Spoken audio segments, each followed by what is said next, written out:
And narcissists employ all sorts of covert and subtle methods of abuse, often in, escaping accountability, because narcissists present as almost like a Tony Stark level facade to the outside world. And trying to expose someone like Lex Luthor when they're, posing as their, masterful philanthropist is almost impossible, because they've created this other identity that so many people just kind of just thrive on and just can't seem to get that there's another side to that person. And yeah, the narcissistic persona, it's charming.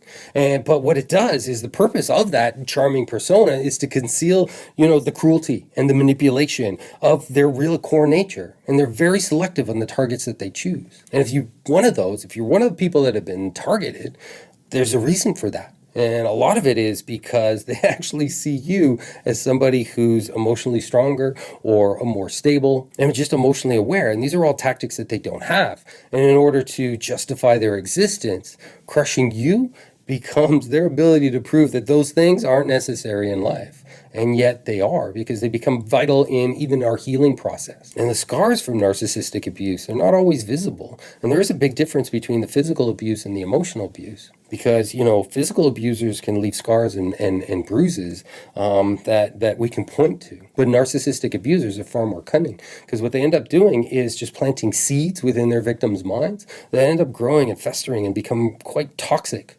Like even when the narcissist leaves, those seeds have been planted and they tend to go on repeat and on a loop. And this psychological abuse, what ends up happening is it ends up building over time. Because if you actually look back, you can realize that this behavior, if it was done earlier in the relationship, there wouldn't have been a relationship, which means that there's a grooming process. There's a process of psychological torture that the narcissist kind of put us through in order for us to be okay with little by little by little by little, just extremely toxic behavior that we never would have allowed earlier on in the relationship when we had more self-esteem. But after time, they wear down our self-esteem. And after the self-esteem wears down, then it enables them to do worse and worse things to us. So please, like, comment, tell me exactly what you think, or share. There's a lot more videos out there. I have a lot of videos on my feed, hundreds of them even. And, thank you for your support.